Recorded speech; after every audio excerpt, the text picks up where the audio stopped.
Enhancements have been made to turn milling operations pertaining to machine range definition, automatic tool contact shift, additional cut on radial floor elements, and geometry containment.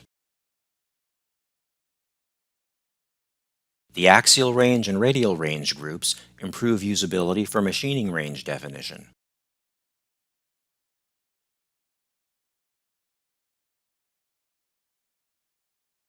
Automatic tool contact shift computes the tool contact shift automatically based on the selected tool type. For example, the tool contact point shifts for a ball end mill to the center and for a flat end mill to the corner.